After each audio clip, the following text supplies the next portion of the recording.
स्मरेत् तेन विघ्नाः प्रणश्यन्ति सिद्ध्यन्ति च मनोरथाः।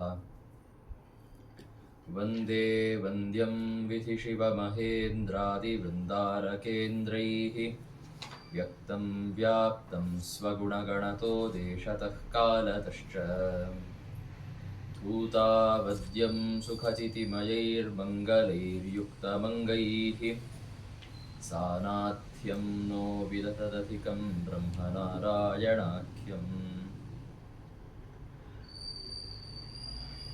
जयत्यजो क्षीणसुखात्मबिम्बः स्वैश्वर्यकान्तिप्रततः सदोदितः स्वभक्तसन्तापदुरिष्टहन्ता रामावतारो हरिरीशचन्द्रमाः।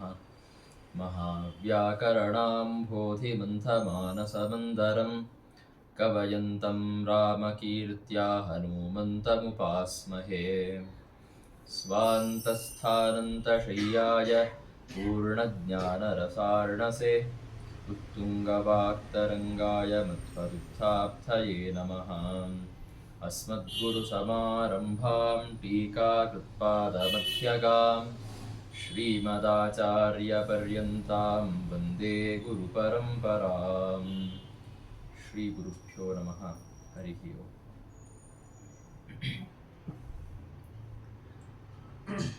ಶ್ರೀರಾಮದೇವರ ಪರಮಭಕ್ತನಾದಂತಹ ಭರತ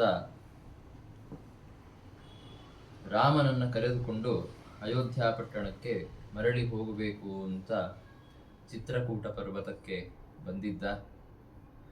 ಆದರೆ ಕಡೆಗೆ ಅಗಸ್ತ್ಯಾದಿ ಋಷಿಗಳು ಬಂದು ಅವನಿಗೆ ಸಮಾಧಾನ ಮಾಡಿ ರಾಮ ಬರಲಿಕ್ಕೆ ಆಗೋದಿಲ್ಲ ಅನ್ನೋ ವಿಷಯವನ್ನ ತಿಳಿಸಿ ಹೇಳಿದ ಮೇಲೆ ರಾಮದೇವರ ಪಾದುಕೆಯನ್ನ ತೆಗೆದುಕೊಂಡು ಅವನು ಅಯೋಧ್ಯ ಪಟ್ಟಣಕ್ಕೆ ಮರಳಿ ಹೋಗಿದ್ದಾನೆ. ಆಮೇಲೆ ರಾಮದೇವರು ಚಿತ್ರಕೂಟ ಪರ್ವತದಲ್ಲಿರುವ ರಾಮಾಶ್ರಮದಲ್ಲಿಯೇ ತಮ್ಮ ವಾಸವನ್ನ ಮುಂದುವರಿಸ್ತಾರೆ. ಇಲ್ಲಿಯ ತನಕದ ಕಥಾಭಾಗವನ್ನು ನಾವು ನಿನ್ನೆ ಕೇಳಿದ್ದೇವೆ. ಇದರ ಮುಂದೆ ಪರಮಾತ್ಮ ಈ ವನವಾಸದಲ್ಲಿ ಮಾಡಿದಂತಹ ಒಬ್ಬ ಅಸುರನ ಸಂಹಾರ, ಮೊದಲನೇ ಬಾರಿಗೆ ಒಬ್ಬ ಅಸುರನ ಸಂಹಾರವನ್ನು ಮಾಡಿದ ಕಥೆಯನ್ನ ನಾವು ನೋಡ್ತೇವೆ. ಚಿತ್ರಕೂಟ ಪರ್ವತದ ಆಶ್ರಮದಲ್ಲಿಯೇ ರಾಮದೇವರು ಮತ್ತೆ ಸೀತಾದೇವಿ ಒಂದು ಬಾರಿ ಕುಳಿತುಕೊಂಡಿದ್ರು. ರಾಮದೇವರು ಯೋಗ ನಿದ್ರಾಲೀನರಾಗಿದ್ದಾರೆ. ಆ ಸಂದರ್ಭದಲ್ಲಿ ಇಂದ್ರನ ಮಗನಾದಂತಹ ಜಯಂತ ಅಲ್ಲಿಗೆ ಆಗಮಿಸಿದ. ಅವನು ಕಾಗೆಯ ರೂಪದಲ್ಲಿ ಬಂದಿದ್ದ. ಕಾಗೆಯ ರೂಪದಲ್ಲಿ ಬಂದಂತಹ ಆ ಜಯಂತ ಬಂದು ಸೀತಾದೇವಿಯ ಬಗ್ಗೆ ದುರ್ವರ್ತನೆಯನ್ನ ಮಾಡುತ್ತಾನೆ. ಸೀತಾದೇವಿಯ ಸ್ತನ ಭಾಗದಲ್ಲಿ ತನ್ನ ಮುಖದಿಂದ ಸ್ಪರ್ಶವನ್ನ ಮಾಡುವುದಕ್ಕೆ ಹೋಗುತ್ತಾನೆ. ಇಂದ್ರನ ಮಗ ಅಂದಮೇಲೆ ಹಾಗೆ ಯಾಕೆ ಮಾಡಿದ ಅನ್ನೋ ಪ್ರಶ್ನೆ ನಮಗೆ ಬರಬಹುದು. ಅದಕ್ಕೆ ಉತ್ತರ ಇಷ್ಟೇ: ಇಂದ್ರನ ಮಗ ಒಳ್ಳೆಯವನೇ, ಆದರೆ ಅವನು ಕಾಗೆಯ ರೂಪದಲ್ಲಿದ್ದರಿಂದ ಅವನ ಒಳಗೆ ಒಬ್ಬ ಕುರಂಗ ಅಂತನ್ನುವ ಹೆಸರಿನ ಅಸುರ ಸೇರಿಕೊಂಡಿದ್ದ. ತಾತ್ಪರ್ಯ ನಿರ್ಣಯದಲ್ಲಿ ಶ್ರೀಮದಾಚಾರ್ಯರು ಆ ಅಸುರನ ಬಗ್ಗೆ ವಿವರಣೆಯನ್ನ ಕೊಡುತ್ತಾರೆ. ಆ ಅಸುರ ರುದ್ರದೇವರನ್ನ ಕುರಿತು ತಪಸ್ಸು ಮಾಡಿದ್ದಂತೆ. ತಪಸ್ಸು ಮಾಡಿ ಒಂದು ವರವನ್ನ ಕೇಳಿದ.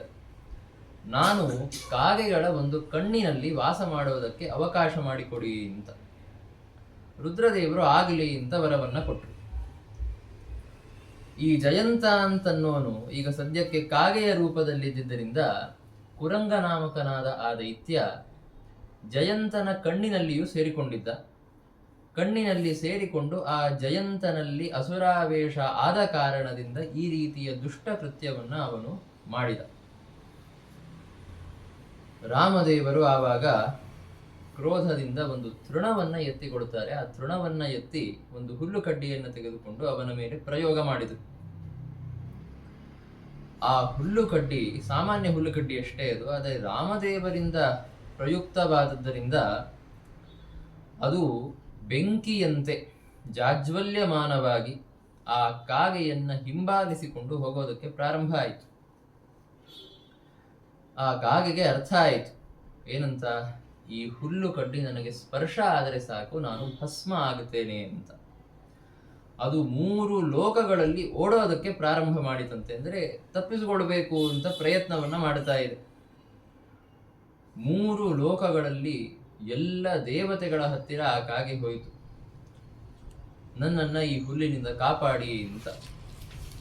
ಇಂದ್ರದೇವರ ಹತ್ತಿರ ಹೋಯಿತು, ಆಮೇಲೆ ರುದ್ರದೇವರ ಹತ್ತಿರವೂ ಹೋಯಿತು, ಆಮೇಲೆ ಬ್ರಹ್ಮದೇವರ ಹತ್ತಿರವೂ ಕಡೆಗೆ ಹೋಯ್ತಂತೆ.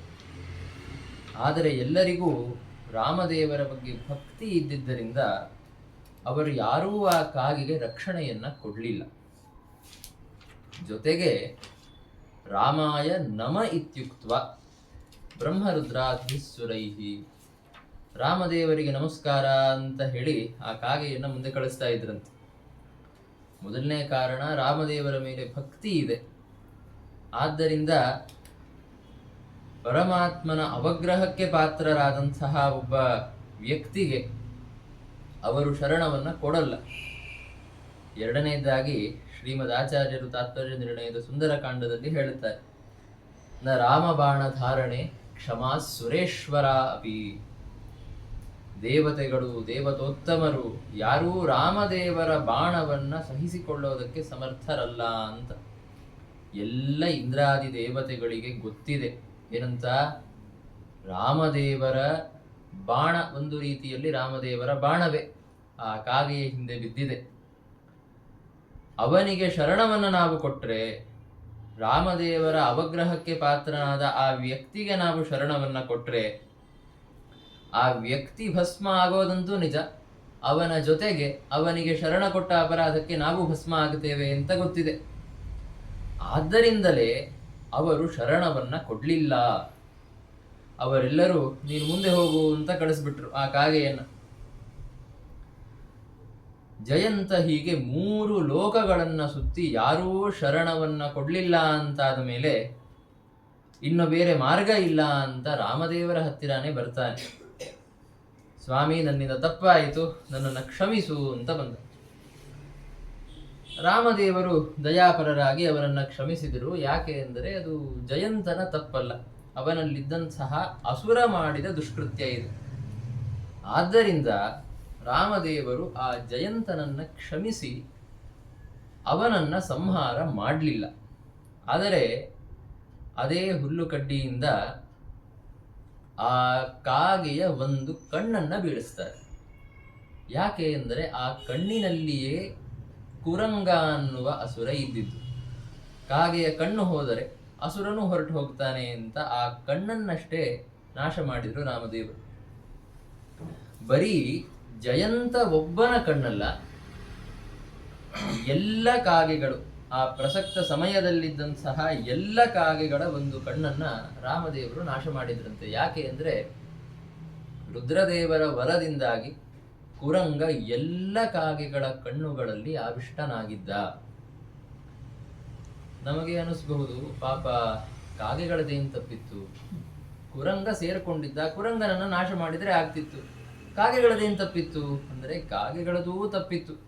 ತಾತ್ಪರ್ಯ ನಿರ್ಣಯದಲ್ಲಿ ಶ್ರೀಮದ್ ಆಚಾರ್ಯರು ಹೇಳುತ್ತಾರೆ, ಕಾಗೆಗಳು ಬಲದ ಅಪೇಕ್ಷೆಯಿಂದ ಕುರಂಗನಿಗೆ ಆಶ್ರಯ ಕೊಟ್ಟಿದ್ವಂತೆ. ರುದ್ರದೇವರು ವರವನ್ನ ಕೊಟ್ಟರು, ಆಗಲಿ ಕಾಗೆಗಳಿಗೆ 2 ಕಣ್ಣಿರೋ ತನಕ ನೀನು ಒಂದು ಕಣ್ಣಿನಲ್ಲಿ ಇರಬಹುದು ಅಂತ. ಕಾಗೆಗಳು ಆ ಕುರಂಗನಿಗೆ ಆಶ್ರಯವನ್ನ ಕೊಟ್ಟವು. ಯಾಕೆ ಅಂದ್ರೆ ಒಬ್ಬ ಇಷ್ಟು ಪ್ರಬಲನಾದ ಅಸುರ ನಮ್ಮಲ್ಲಿ ಆವಿಷ್ಟನಾಗಿದ್ದ ಅಂದ್ರೆ ನಮಗೆ ತುಂಬಾ ಬಲ ಬರುತ್ತೆ ಅಂತ. ಆ ಬಲದ ಅಪೇಕ್ಷೆಯಿಂದ ಕಾಗೆಗಳು, ಎಲ್ಲ ಕಾಗೆಗಳು ಕುರಂಗನಿಗೆ ತಮ್ಮ ಕಣ್ಣಿನಲ್ಲಿ ಒಂದು ಸ್ಥಾನವನ್ನ, ಆಶ್ರಯವನ್ನ ಕೊಟ್ಟಿದ್ದು. ಒಬ್ಬ ದುಷ್ಟನಾದ ಅಸುರನಿಗೆ ತಮ್ಮ ಕಣ್ಣಿನಲ್ಲಿ ಆಶ್ರಯವನ್ನ ಕೊಟ್ಟರೆ ಅದಕ್ಕೆ ಶಿಕ್ಷೆ ಪರಮಾತ್ಮನ ಕಡೆಯಿಂದ ಸಿಕ್ಕೇ ಸಿಗತ್ತೆ. ಹೀಗಾಗಿ ಎಲ್ಲ ಕಾಗೆಗಳು ತಮ್ಮ ಒಂದು ಕಣ್ಣನ್ನು ಕಳೆದುಕೊಂಡು ಬಂತು. ಆಮೇಲೆ ರಾಮದೇವರು ಎಷ್ಟು ವ್ಯವಸ್ಥೆ ಮಾಡಿದರು ಅಂದ್ರೆ, ಇನ್ನು ಮುಂದೆ ಹುಟ್ಟುವ ಎಷ್ಟು ಕಾಗೆಗಳಿದ್ದಾವೆ ಅವೆಲ್ಲವೂ ಏಕಾಕ್ಷ ಆಗಬೇಕು. ಯಾಕೆ ಅಂದರೆ ರುದ್ರದೇವರ ವರದಲ್ಲಿ ಈ ಅಂಶವೂ ಇತ್ತು. ಕಾಗೆಗಳು ಎಲ್ಲಿಯ ತನಕ ಇರ್ತಾವೆ, ಅವುಗಳ 2 ಕಣ್ಣುಗಳ ಮಧ್ಯದಲ್ಲಿ ಒಂದು ಕಣ್ಣಿನಲ್ಲಿ ನಾನು ಇರ್ತೇನೆ ಅಂತ ಅವನು ಕೇಳಿಕೊಂಡಿದ್ದ. ಅದಕ್ಕೆ ತಥಾಸ್ತು ಅಂತ ರುದ್ರದೇವರಂದಿದ್ರು. ಹೀಗಾಗಿ 2 ಕಣ್ಣಿರುವ ತನಕ ಕುರಂಗ ಮತ್ತೆ ಇನ್ನೊಂದು ಬಾರಿ ತಲೆ ಎತ್ತುವ ಸಾಧ್ಯತೆ ಇರುತ್ತೆ. ಈಗ ಸದ್ಯಕ್ಕೆ ಇರುವ ಎಲ್ಲ ಕಾಗೆಗಳ ಒಂದೊಂದು ಕಣ್ಣನ್ನು ಬೀಳಿಸಿದ ಮೇಲೆ ಕುರಂಗ ಸದ್ಯಕ್ಕೆ ನಷ್ಟ ಆದ. ಆದರೆ ಸ್ವಲ್ಪ ಸಮಯದ ನಂತರವೇ ಇನ್ನೊಂದು ಕಾಗೆ ಹುಟ್ಟಿತು, ಅದಕ್ಕೆ 2 ಕಣ್ಣಿತ್ತು ಅಂದರೆ ಕುರಂಗ ಮತ್ತೆ ತಲೆ ಎತ್ತಾನೆ, ಅವನು ಮತ್ತೆ ಅಸ್ತಿತ್ವದಲ್ಲಿ ಬರ್ತಾನೆ. ಹಾಗಾಗಬಾರದು ಅಂತ ರಾಮದೇವರು ಏನು ವ್ಯವಸ್ಥೆ ಮಾಡಿದರು, ಮುಂದೆ ಬರುವ ಯಾವ ಕಾಗೆಗಳಿಗೂ 2 ಕಣ್ಣು ಇರಲೇಬಾರದು, ಒಂದೇ ಕಣ್ಣಿರಬೇಕು. ಆವಾಗ ಕುರಂಗನವರ ಕೆಲಸ ಮಾಡಲ್ಲ. ಹೀಗೆ ಪರಮಾತ್ಮ ಎಲ್ಲ ಕಾಗೆಗಳ ಒಂದು ಕಣ್ಣನ್ನು ನಾಶ ಮಾಡಿದ. ಆ ವ್ಯಾಜದಿಂದ ಕುರಂಗ ಅನ್ನುವ ಒಬ್ಬ ರುದ್ರವರದಿಂದ ಅವಧ್ಯನಾದಂತಹ ಅಸುರನನ್ನ ಸಂಹಾರ ಮಾಡಿದ ಅಂತನ್ನುವ ಕಥೆಯನ್ನು ನಾವು ಕೇಳುತ್ತೇವೆ. ಇದು ಮೊದಲ ಕಥೆ. ರಾಮದೇವರು ವನವಾಸಕ್ಕೆ ಬಂದ ಮೇಲೆ ಯಾರಾದರೂ ಒಬ್ಬ ಅಸುರನನ್ನ ಸಂಹಾರ ಮಾಡಿದ್ದು ಇದೇ ಮೊದಲು. ಈ ಕಥಾ ಪ್ರಸಂಗದ ಜೊತೆಗೆ ಸಂಗ್ರಹ ರಾಮಾಯಣದಲ್ಲಿ ಅಯೋಧ್ಯಾಕಾಂಡ ಸಮಾಪ್ತವಾಗುತ್ತೆ. ಇನ್ನು ಮುಂದೆ ಅರಣ್ಯಕಾಂಡ ಪ್ರಾರಂಭವಾಗುತ್ತಾ ಇದೆ.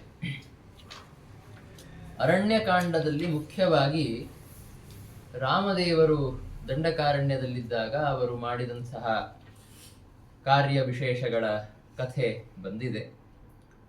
ಆದರೆ ಮೊದಲಿಗೆ ಪ್ರಥಮ ಸರ್ಗದಲ್ಲಿ ರಾವಣನ ಕಥೆಯನ್ನು ನಾವು ಕಾಣುತ್ತೇವೆ. ರಾವಣ ಹೇಗೆ ಹುಟ್ಟಿದ, ಅವನ ವಂಶ ಯಾವುದು, ಅವನು ಹೇಗೆ 3 ಲೋಕಗಳನ್ನು ಗೆದ್ದ ಇತ್ಯಾದಿ ಕಥೆಗಳನ್ನು ನಾವು ಕೇಳುತ್ತೇವೆ ಮೊದಲನೇ ಸರ್ಗದಲ್ಲಿ. ಆ ಕಥೆಗಳನ್ನು ನಾವು ಮೊದಲಿಗೆ ತಿಳಿದುಕೊಳ್ಳೋಣ. ಪ್ರಾರಂಭದಲ್ಲಿ ರಾವಣನ ತಂದೆಯ ಕಡೆಯ ವಂಶದ ಬಗ್ಗೆ ವರ್ಣನೆಯನ್ನ ಮಾಡುತ್ತಾರೆ. ಬ್ರಹ್ಮದೇವರ ಮಕ್ಕಳು ಪುಲಸ್ತ್ಯ ಮಹರ್ಷಿಗಳು. ಇವರು ರಾವಣನ ಅಜ್ಜ, ಅಂದರೆ ರಾವಣನ ಪಿತಾಮಹ ಇವರು ಪುಲಸ್ತ್ಯ ಋಷಿಗಳು. ಇವರು ಒಂದು ಬಾರಿ ಮೇರು ಪರ್ವತದ ಹತ್ತಿರ ತಪಸ್ಸು ಮಾಡ್ತಾ ಇದ್ರು. ಘೋರವಾದ ತಪಸ್ಸನ್ನ ಮಾಡಬೇಕಾದರೆ ಕೆಲವು ಕನ್ಯೆಯರು ಅಲ್ಲಿಗೆ ಬಂದರು. ಆ ಕನ್ಯೆಯರು ಸುಮ್ಮನೆ ಬಂದಿರಲಿಲ್ಲ, ಅವರು ದುರ್ಭಾವನೆಯಿಂದ ಬಂದಿದ್ದರು. ಅವರು ಋಷಿಗಳನ್ನು ವಿಲೋಭನ ಮಾಡಿ ಅವರ ತಪಸ್ಸನ್ನ ಭಂಗ ಮಾಡಬೇಕು ಅನ್ನುವ ಭಾವನೆಯಿಂದ ಅವರು ಬಂದಿದ್ರು, ವಿಲೋಭನ ಮಾಡ್ತಾ ಇದ್ರು. ಆ ಸಂದರ್ಭದಲ್ಲಿ ಋಷಿಗಳಿಗೆ ಕೋಪ ಬಂತು. ಇಷ್ಟು ಕಷ್ಟಪಟ್ಟು ತಪಸ್ಸು ಮಾಡಬೇಕಾದರೆ ಈ ರೀತಿಯಲ್ಲಿ ವಿಘ್ನ ಮಾಡ್ತಾ ಇದ್ದಾರೆ ಅಂತ ಕೋಪ ಬಂದು ಅವರು ಒಂದು ಶಾಪವನ್ನ ಕೊಡ್ತಾರೆ ಆ ಎಲ್ಲ ಕನ್ಯೆಯರಿಗೆ. ಏನು ಶಾಪ ಅಂತಂದ್ರೆ, ಯಾರೇ ಕನ್ಯೆಯರು ನನ್ನನ್ನು ನೋಡಿದರೆ ಅವರು ಗರ್ಭವತಿಯಾಗಬೇಕು ಅಂತ ಶಾಪವನ್ನ ಕೊಟ್ಟರು. ಆ ಎಲ್ಲ ಕನ್ಯೆಯರೇನಿದ್ರು, ದುರ್ಭಾವನೆಯಿಂದ ಬಂದಂತಹ ಕನ್ಯೆಯರೇನಿದ್ರು, ಅವರು ಈ ಶಾಪವನ್ನ ಕೇಳಿದ ಕೂಡಲೇ ಹೆದರ್ಕೊಂಡು ಓಡೋಗ್ಬಿಟ್ರು. ಪುಲಸ್ತ್ಯರ ಕಡೆಗೆ ನೋಡ್ಲೂ ಇಲ್ಲ, ಓಡೋಗ್ಬಿಟ್ರು. ಆಮೇಲೆ ಪುಲಸ್ತ್ಯರು ತಮ್ಮ ತಪಸ್ಸನ್ನ ನಿರ್ವಿಘ್ನವಾಗಿ ಮುಂದೆ ಬರೆಸಿದರು. ಆದರೆ ಒಂದು ಬಾರಿ ತೃಣಬಿಂದು ಅಂತನ್ನುವ ಮಹಾರಾಜನ ಮಗಳು ಆ ಸ್ಥಾನಕ್ಕೆ ಬರ್ತಾಳೆ. ಅವಳು ಸುಮ್ಮನೆ ಬಂದಿದ್ಲಷ್ಟೇ, ಅವಳೇನು ಯಾವುದೇ ದುರ್ಭಾವನೆಯಿಂದ ಋಷಿಗಳ ತಪಸ್ಸಿಗೆ ವಿಘ್ನ ಮಾಡಬೇಕು ಅಂತ ಬಂದವಳಲ್ಲ. ಅವಳು ಸುಮ್ಮನೆ ಬಂದಿದ್ಲಷ್ಟೆ, ಶುದ್ಧ ಭಾವದಿಂದ ಅವಳು ಬಂದದ್ದು. ಅವಳು ಹಾಗೆ ಬಂದಾಗ ಅಡ್ಡಾಡಬೇಕಾದ್ರೆ ಪುಲಸ್ತ್ಯ ಋಷಿಗಳನ್ನು ನೋಡುತ್ತಾಳೆ. ಆ ಶಾಪದ ಪ್ರಭಾವದಿಂದಾಗಿ ಋಷಿಗಳನ್ನ ನೋಡಿದ ಕೂಡಲೇ ಗರ್ಭಧಾರಣೆಯನ್ನ ಮಾಡುತ್ತಾಳೆ, ಅವಳು ಗರ್ಭವತಿಯಾಗ್ತಾಳೆ. ಈ ವಿಷಯ ತಿಳಿದುಕೊಂಡು ಅವಳು ಪುಲಸ್ತ್ಯ ಋಷಿಗಳ ಹತ್ತಿರ ಹೋಗಿ ಅವರಿಗೆ ವಿಷಯವನ್ನ ಹೇಳಿದ್ಲು. ನಾನೇನು ದುರ್ಭಾವನೆಯಿಂದ ಬಂದಿದ್ದಲ್ಲ, ಶುದ್ಧ ಭಾವದಿಂದಲೇ ಬಂದಿದ್ದು, ಸುಮ್ಮನೆ ತಿರುಗಾಡ್ತಾ ಇದ್ದೆ ಅಷ್ಟೇ. ನಿಮ್ಮನ್ನ ನೋಡಿ ನಿಮ್ಮಿಂದಲೇ ನಾನು ಶಾಪದ ಪ್ರಭಾವದಿಂದಾಗಿ ಗರ್ಭವತಿಯಾಗಿದ್ದೆ. ಹೀಗಾಗಿ ನನ್ನ ಜೊತೆ ವಿವಾಹ ಮಾಡಿಕೊಳ್ಳಿ ಅಂತ ಪುಲಸ್ತ್ಯರಿಗೆ ಹೇಳಿದ್ದಂತೆ. ಆಗಲಿ ಅಂತ ಅವಳ ಸಾಧು ಸ್ವಭಾವದಿಂದ ಪ್ರಸನ್ನರಾಗಿ ಪುಲಸ್ತ್ಯ ಮಹರ್ಷಿಗಳು ಅವಳ ಜೊತೆ ವಿವಾಹವನ್ನ ಮಾಡಿಕೊಂಡ್ರು. ಹೀಗೆ ಪುಲಸ್ತ್ಯ ಋಷಿಗಳು ಮತ್ತೆ ಆ ತೃಣಬಿಂದು ರಾಜನ ಮಗಳು ಇವರಿಬ್ಬರ ಪುತ್ರರು ವಿಶ್ರವಸ್ ಋಷಿಗಳು. ಇವರೇ ರಾವಣನ ತಂದೆ. ಈ ವಿಶ್ರವಸ್ ಋಷಿಗಳು ಭರದ್ವಾಜ ಮಹರ್ಷಿಗಳ ಮಗಳ ಜೊತೆಗೆ ವಿವಾಹವನ್ನ ಮಾಡಿಕೊಳ್ಳುತ್ತಾರೆ. ವಿಶ್ರವಸ್ ಋಷಿಗಳು ಮತ್ತೆ ಭರದ್ವಾಜರ ಪುತ್ರಿ, ಇವರಿಬ್ಬರ ಮಗ ಯಾರು ಅಂದರೆ ಕುಬೇರ. ಈ ಭರದ್ವಾಜರ ಮಗಳು ಏನಿದ್ದಾಳೆ, ಇವಳು ವಿಶ್ರವಸ್ ಋಷಿಗಳ ಮೊದಲನೇ ಪತ್ನಿ. ಅವರಿಬ್ಬರ ಮಗನೇ ಕುಬೇರ. ಆ ಕುಬೇರ ಬ್ರಹ್ಮದೇವರ ವರದಿಂದ, ಬ್ರಹ್ಮದೇವರ ಪ್ರಸಾದದಿಂದ ಉತ್ತರ ದಿಕ್ಕಿಗೆ ಅಭಿಮಾನಿತ್ವವನ್ನ ಪಡೆದುಕೊಂಡ. ಮತ್ತೆ ಪುಷ್ಪಕ ಅನ್ನುವ ಒಂದು ದಿವ್ಯ ವಿಮಾನವನ್ನ ಅವರು ಪಡೆದುಕೊಳ್ಳುತ್ತಾನೆ. ಇಲ್ಲಿಯ ತನಕ ರಾವಣನ ತಂದೆಯ ಕಡೆಯ ವಂಶವನ್ನ ನಿರೂಪಣೆ ಮಾಡಿದ್ದಾರೆ. ಇದರ ಮುಂದೆ ತಾಯಿಯ ಕಡೆಯ ವಂಶವನ್ನ ನಿರೂಪಣೆ ಮಾಡುತ್ತಾರೆ. ತಾಯಿಯ ಕಡೆಯ ವಂಶದಲ್ಲಿ ಹೇತಿ ಅಂತ ಒಬ್ಬ ರಾಕ್ಷಸನಿದ್ದ. ಹೇತಿ ಅಂತಂದ್ರೆ ಸಂಸ್ಕೃತ ಭಾಷೆಯಲ್ಲಿ ಆಯುಧ ಅಂತ ಅರ್ಥ. ಆ ಹೆಸರಿನ ಒಬ್ಬ ಕ್ರೂರನಾದಂತಹ ರಾಕ್ಷಸ ಇದ್ದ. ಆ ರಾಕ್ಷಸ ವಂಶದಲ್ಲಿಯೇ ಹುಟ್ಟಿದಂಥವಳು ರಾವಣನ ತಾಯಿ. ಆದ್ದರಿಂದ ಅವಳು ಕೂಡ ಒಬ್ಬ ರಾಕ್ಷಸ ಕನ್ಯೆ. ರಾವಣನ ತಂದೆಯ ಕಡೆಯ ವಂಶ ತುಂಬಾ ಸಾತ್ವಿಕವಾದ ವಂಶ, ಬ್ರಾಹ್ಮಣರ ಋಷಿಗಳ ವಂಶ. ಆದರೆ ರಾವಣನ ತಾಯಿಯ ಕಡೆಯ ವಂಶ ಅತ್ಯಂತ ವೈಷ್ಣವ ದ್ವೇಷಿಗಳಾದಂತಹ ರಾಕ್ಷಸರ ವಂಶ. ಶ್ರೀಮದಾಚಾರ್ಯರು ಹೇಳಿದ್ದಾರೆ, ಮಾತೃಜಾತಿ ಸುತಾನಾಂ, ತಂದೆಯಂಥವರೇ ಇಲ್ಲಿ ಮಕ್ಕಳಿಗೆ ತಾಯಿಯ ಜಾತಿ ಬರುತ್ತೆ ಅಂತ. ಹೀಗಾಗಿ ತಾಯಿ ರಾಕ್ಷಸ ಜಾತಿಯವಳು ಅಂತಾದ ಮೇಲೆ ಮಗನಾದ ರಾವಣನು ಕೂಡ ರಾಕ್ಷಸ ಜಾತಿಯವನು ಹುಟ್ಟಿದ ಅಂತ ನಾವು ತಿಳಿದುಕೊಳ್ಬೇಕು. ಹೇತಿ ಅಂತನ್ನುವ ರಾಕ್ಷಸ, ಅವನಿಗೆ ಮಗ ಇದ್ದ. ಅವನ ಹೆಸರು ವಿದ್ಯುತ್ಕೇಶ ಅಂತ. ಆ ವಿದ್ಯುತ್ಕೇಶನಿಗೆ ಸುಕೇಶ ಅಂತನ್ನುವ ಇನ್ನೊಬ್ಬ ಮಗ ಹುಟ್ಟಿದ. ಆ ಸುಕೇಶನಿಗೆ 3 ಜನ ಮಕ್ಕಳು, ಮಾಲ್ಯವಾನ್, ಸುಮಾಲಿ, ಮಾಲಿ ಅಂತ 3 ಜನ ಮಕ್ಕಳು. ಈ 3 ಜನ ಮಕ್ಕಳು ತುಂಬಾ ಘೋರರಾದಂತಹ ಕ್ರೂರರಾದ ರಾಕ್ಷಸರು. ಇವರೆಲ್ಲರೂ ಬ್ರಹ್ಮವರದಿಂದ ಅವಧ್ಯರಾದಂಥವರು. ಬ್ರಹ್ಮವರದಿಂದ ಅವಧ್ಯರಾದ ಕಾರಣದಿಂದಾಗಿ ಬ್ರಹ್ಮದೇವರಿಗಿಂತಲೂ ಅವರರಾದ ಯಾವ ದೇವತೆಗಳಿಗೂ ಇವರಿಗೆ ಏನೂ ಮಾಡಲಿಕ್ಕೆ ಆಗ್ತಾ ಇರಲಿಲ್ಲ. ಹೀಗಾಗಿ 3 ಲೋಕಗಳಲ್ಲಿ ಇವರ ಆತಂಕ ಉಂಟಾಗಿತ್ತು. ಎಲ್ಲ ಕಡೆ ಇವರ ಕ್ರೂರ ಕೃತ್ಯದಿಂದಾಗಿ ಜನ ಸಂತಾಪದಲ್ಲಿದ್ದರು. ಇದನ್ನ ನೋಡಿ ದೇವತೆಗಳು ಚಿಂತಾಗ್ರಸ್ತರಾಗ್ತಾರೆ. ಅವರು ರುದ್ರದೇವರ ಹತ್ತಿರ ಶರಣಾಗತರಾದರು. ರುದ್ರದೇವರ ಹತ್ತಿರ ಹೋಗಿ ಕೇಳುತ್ತಾರೆ, ನೋಡಿ ಸ್ವಾಮಿ, ಇವರು ತೊಂದರೆ ಕೊಡ್ತಾ ಇದ್ದಾರೆ, ಇವ್ರಿಗೇನಾದ್ರೂ ವ್ಯವಸ್ಥೆ ಮಾಡಿ. 3 ಜನ ರಾಕ್ಷಸರಿಗೆ ನಮಗಂತೂ ಸಂಹಾರ ಮಾಡ್ಲಿಕ್ಕೆ ಆಗ್ತಾ ಇಲ್ಲ, ನೀವಾದ್ರೂ ಏನಾದ್ರೂ ವ್ಯವಸ್ಥೆ ಮಾಡಿ ಅಂತ ಕೇಳುತ್ತಾರೆ. ಆವಾಗ ರುದ್ರದೇವರಂದ್ರು, ನೀವು ಪರಮಾತ್ಮನನ್ನ ಕೇಳಿ. ಯಾಕೆ ಅಂದರೆ ಬ್ರಹ್ಮವರದಿಂದ ಅವಧ್ಯರವರು. ಬ್ರಹ್ಮವರದಿಂದ ಅವಧ್ಯರಾದ ಮೇಲೆ ಅವರನ್ನ ಸಂಹಾರ ಮಾಡಬೇಕು ಅಂದರೆ ಬ್ರಹ್ಮದೇವರ ತಂದೆಯೇ ಬರಬೇಕು. ಹೀಗಾಗಿ ಶ್ರೀಮನ್ನಾರಾಯಣನನ್ನ ಕೇಳಿ, ಅವನು ಸಂಹಾರ ಮಾಡುತ್ತಾನೆ ಅಂತ ರುದ್ರದೇವರು ಹೇಳುತ್ತಾರೆ. ಆಯಿತು ಅಂತ ರುದ್ರದೇವರ ಮುಂದಾಳುತ್ವದಲ್ಲಿ ಎಲ್ಲ ಇಂದ್ರಾದಿ ದೇವತೆಗಳು ಕ್ಷೀರ ಸಮುದ್ರಕ್ಕೆ ಹೋದರು. ಕ್ಷೀರ ಸಮುದ್ರದಲ್ಲಿ ಪರಮಾತ್ಮನಿಗೆ ನಮಸ್ಕಾರವನ್ನ ಮಾಡುತ್ತಾರೆ. ನಮಸ್ಕಾರವನ್ನ ಮಾಡಿದರೂ ಪರಮಾತ್ಮ ಪ್ರಸನ್ನನಾದ. ಅವನಲ್ಲಿ ಪ್ರಾರ್ಥನೆ ಮಾಡುತ್ತಾರೆ. 3 ಲೋಕಗಳು ಈ 3 ಜನ ರಾಕ್ಷಸರಿಂದಾಗಿ ತೊಂದರೆಯಲ್ಲಿವೆ, ಸಂತಾಪದಲ್ಲಿವೆ. ಪರಮಾತ್ಮ ನೀನೇ ಇವರನ್ನ ಸಂಹಾರ ಮಾಡಿ ಈ ಲೋಕಗಳನ್ನು ಕಾಪಾಡಬೇಕು ಅಂತ.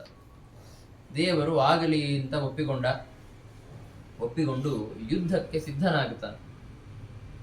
ಗರುಡನ ಮೇಲೆ ಕುಳಿತುಕೊಂಡು ಚತುರ್ಭುಜನಾದಂತಹ ಪರಮಾತ್ಮ ತನ್ನ ಕೈಗಳಲ್ಲಿ ಶಂಖ ಚಕ್ರಗಳನ್ನು ಧಾರಣೆ ಮಾಡಿದ. ಆಮೇಲೆ ಸಜ್ಜಾದಂತಹ ಶಾರ್ಂಗ ಧನುಸ್ಸನ್ನ ಇನ್ನೊಂದು ಕೈಯಲ್ಲಿ ಹಿಡಿದುಕೊಂಡು ಮತ್ತೊಂದು ಕೈಯಿಂದ ಬಾಣಗಳ ಮಳೆಯನ್ನ ಮಾಡುತ್ತಾ ಆ ರಾಕ್ಷಸರ ಮೇಲೆ ಯುದ್ಧವನ್ನ ಪ್ರಾರಂಭ ಮಾಡಿದ. ಆ ಎಲ್ಲ ರಾಕ್ಷಸರು ಲಂಕಾಪಟ್ಟಣದಲ್ಲಿ ಇದ್ದದ್ದು. ಆ ರಾಕ್ಷಸರ ಮೇಲೆ ಯುದ್ಧವನ್ನ ಪ್ರಾರಂಭ ಮಾಡಿದ ಪರಮಾತ್ಮ. ಆ 3 ಜನ ರಾಕ್ಷಸರ ದೊಡ್ಡ ರಾಕ್ಷಸ ಸೈನ್ಯ ಇತ್ತು. ಆ ಎಲ್ಲ ರಾಕ್ಷಸ ಸೈನಿಕರು ಪರಮಾತ್ಮನ ಮೇಲೆ ಆಕ್ರಮಣ ಮಾಡುತ್ತಾರೆ. ಆದರೆ ಅವರೆಲ್ಲರೂ ತತ್ಕಾಲದಲ್ಲಿ ನಾಶ ಆಗಿ ಹೋದರು.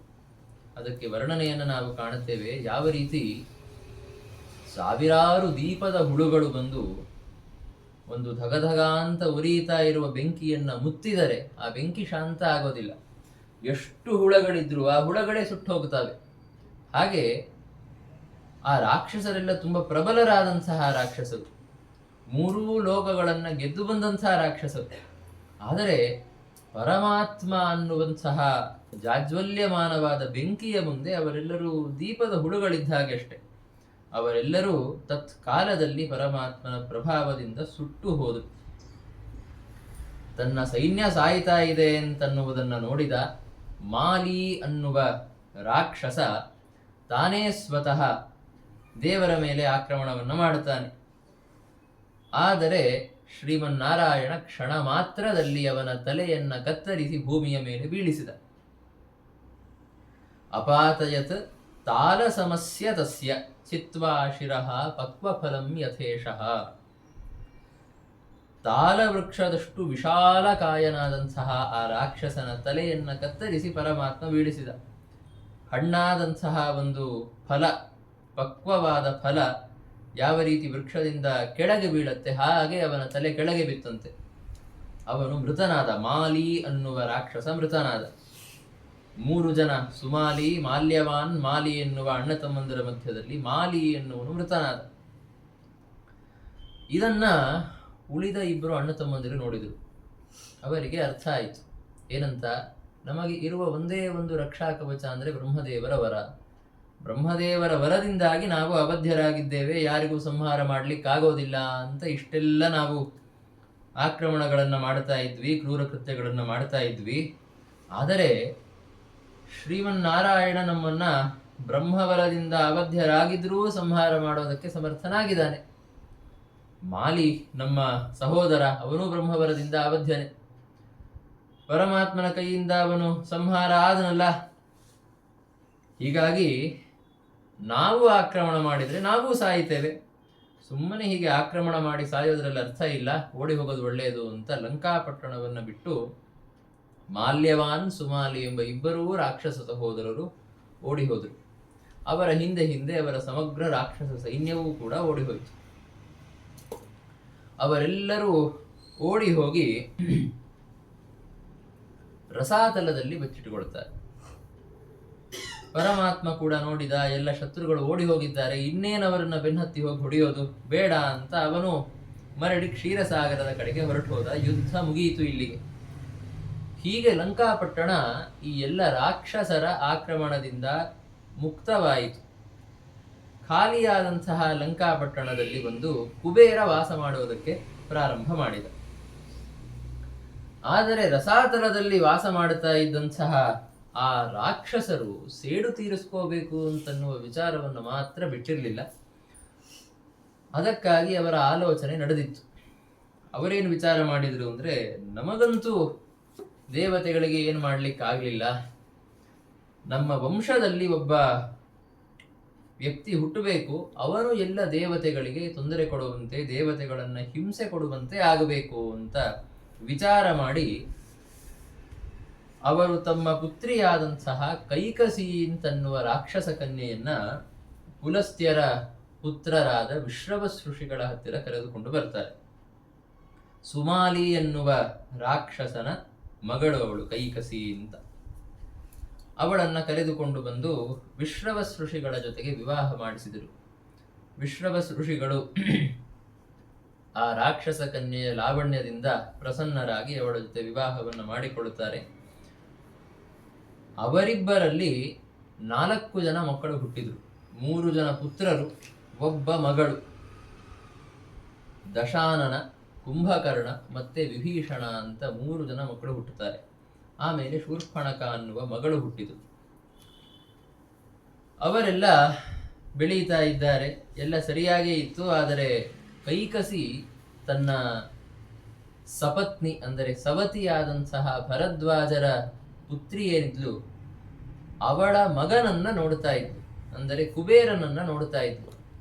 ಕುಬೇರನ ಹತ್ತಿರ ತುಂಬಾ ಐಶ್ವರ್ಯ ಇದೆ, ಅವನು ಉತ್ತರ ದಿಕ್ಕಿಗೆ ಅಭಿಮಾನಿಯಾಗಿದ್ದಾನೆ, ಅವನ ಹತ್ತಿರ ಪುಷ್ಪಕ ವಿಮಾನ ಅನ್ನೋ ದಿವ್ಯ ವಿಮಾನ ಇದೆ, ಇಷ್ಟೆಲ್ಲ ಐಶ್ವರ್ಯ, ಪ್ರಾಬಲ್ಯ, ಅಧಿಕಾರ ನನ್ನ ಮಕ್ಕಳಿಗೂ ಬರಬೇಕು ಅನ್ನುವ ಆಸೆ ಕೈಕಸಿಗೆ.